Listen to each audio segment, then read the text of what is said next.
Put it on display inside. Goes a pig to the factory floor and a giant ice cube tray. So you bought the ice tray, you have your fridge at home, make it this big, that's what it was. Shows an aerial photo of this St. Augustine, a lot of factories planes on the side of the water. Henry Flagler extended the land. The rest trains with minerals from mines or produce from farms that shipped to the St. Johns River, move further from those points right there.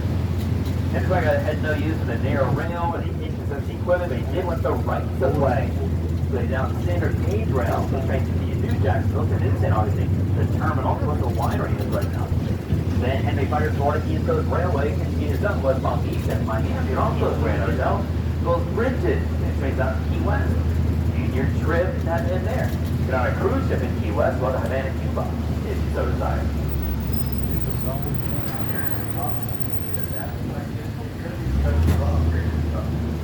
When that drawbridge goes up, it shuts everything down here until it goes back down. Now the real interesting thing that, hey, Running out of material? I love getting caught by the drawbridge.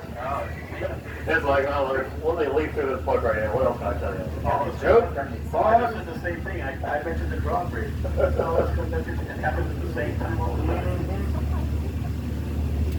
Oh, we'll talk about the drawbridge here in a little bit. We've got a couple minutes before we get there. Let's check out some of the colonial St. Augustine, why don't we? Spain's 1572 town plan for the city. Many Spanish towns, well, most Spanish towns would have a blueprint or a town plan to establish a city with kind of willy-nilly just put anything you want anywhere. There was a very specific idea of where the various components of the city would be. It all radiated from a green space, a gathering space known as a parade or a plaza. Off to the left-hand side is the Plaza de la Constitución, named the Spanish Constitution of 1812. There is an historic marker in the plaza commemorating that event, as well as the American Revolution, foot soldiers, the Civil Rights Movement.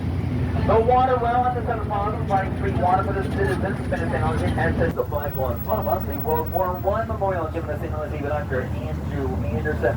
The flagpole resting in the center of what is known as Anderson Circle.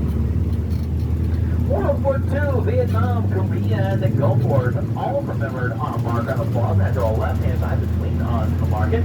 Names St. Augustine local gave their lives in each of those actions, and then air block and on our right is the Catholic Cathedral Basilica, America's first parish, America's oldest church. That was December 8, 1565. Now the cathedral built in 1797, suffered a great damage to a citywide fire in 1887, after which Flagler, who was built as a hotel, rebuilt the cathedral and the bell tower on the corner of the property. We got both guided and self-guided tours at the cathedral surrounding it. If this is out, wait for the bell, use the handholds upright, contact the sidewalk on the right colonial side. Beautiful private sailboats and yachts and little cruises. We'll get you right here in St. Augustine. Searching for sunken treasure. On board the Mexico pirate ship, the Black Raven. Sail on board the schooner Freedom, scenic cruise on board the Victory Drink. Also eco tours and kayak tours leading the marina throughout the day. All family-friendly tours. Well, Black Raven does have something for the grown-ups on the weekends, and all the rum runners will let their hair down, and sea shanties, some adult jokes on board the rum runner tour. But the rest of the time, the kiddos take center stage on board the Black Raven. Now, this construction on the left-hand side, this is where once stood the Santa Maria restaurant, an iconic restaurant here in St. Augustine. If you've been here before, after a breathtaking climb, 219 steps. Also, a maritime museum over there with artifacts, 600 shipwrecks nearby. Most recently, we found a couple of years ago. And actually looking at a couple more shipwrecks right now. Now, this is the pavilions and handholds upright. Climb out of the street and onto the sidewalk. As you go, this is stop 15. Gonzalez Alvarez, originally a one-story house in Coquina. The same stone used before. The cover walls are plastered and then whitewashed. The wood and second story added by the British in the late 1700s. You can also visit the gardens, a library, a museum with artifacts and books and maps covering the history of St. Augustine, as well as the Tobar House, the red and white house in the corner at the left-hand side. The left-hand side, right again, it's got right-hand side. So that's what I wanted later on. When we turn around, it'll be on the left. They also have exhibits on the history of surf culture, surfers on board. Movies like The Creature from the Black Lagoon, and of course the sequel, The Return of the Creature from the Black Lagoon. And Marineland is still around today, making movies and more, or whatever shows up on our Instagram channel. In our research, very well.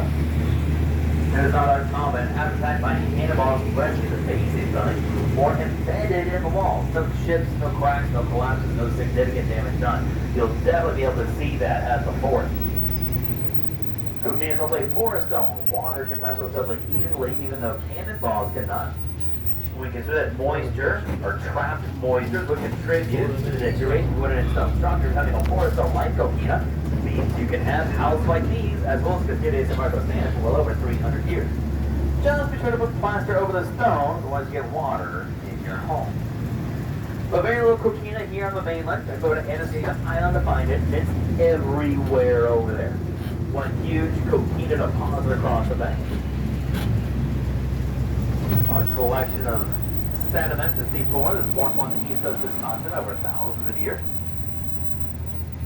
Some of the houses you see right there on the waterfront are built over coquina. The lighthouse is now. The previous lighthouse was not, and it fell over into soft sand and crashed into the ocean. Even on beaches, St. Augustine Beach, Crescent Beach, Romano Beach, the hard-packed single seashells in it, and coquina are the most dense compositions of the entrance to Anastasia Island State Park. So take Highway A1A across the bridge overhead, down the building island, past the lighthouse, by the entrance to Anastasia Island State Park, and then just inside the gate of the small parking lot. The South Beach Bridge, the wooden bridge from the 1800s, was replaced with one today in 1927. This time using concrete and steel, done by Kansas Bay Bridge. During the year 1928, Dr. Andrew Anderson will make Markland Citrus Plantation about a mile to the west of donated white marble line and statue of the city.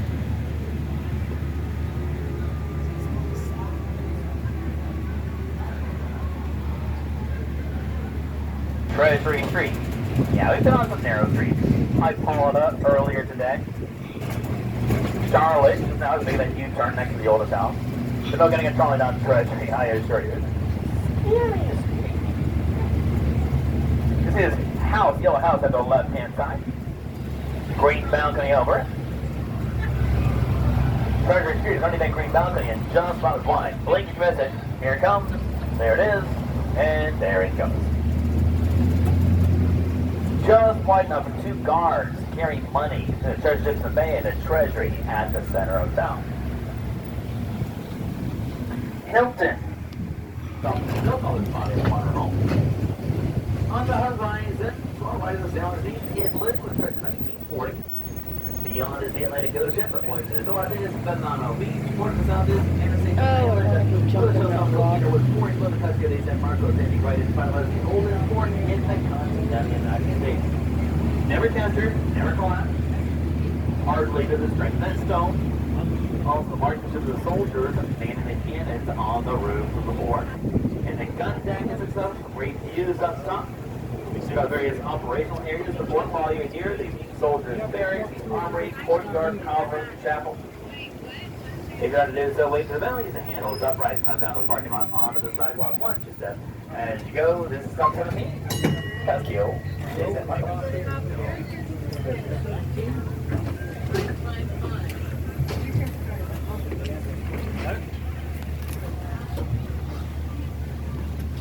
Sorry.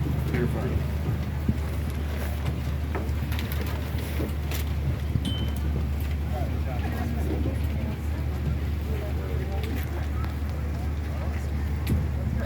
I don't think I'll take on the fort this trip.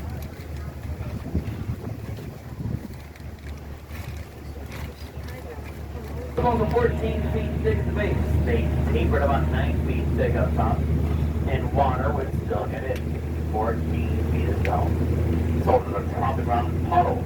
Totally ruined the homeburner's delivery of gunpowder fort. And it's the plaster, the white pesky in there. The remnants of plaster before 300 years ago. 14 feet itself, took about 1 inch of plaster.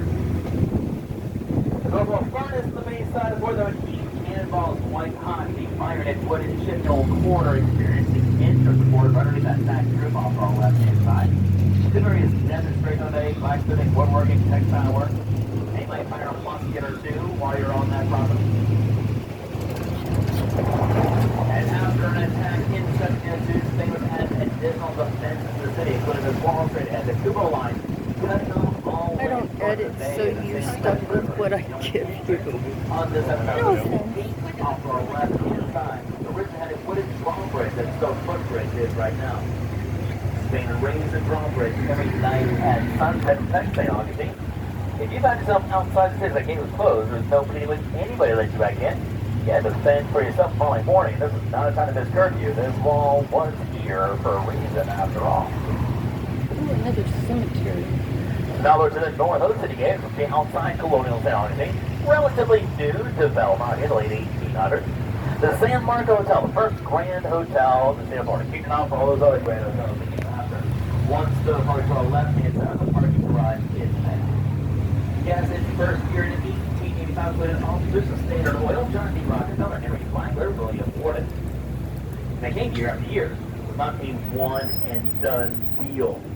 Well, they said, okay, everybody, we're going to sunset. They was a gas and electric.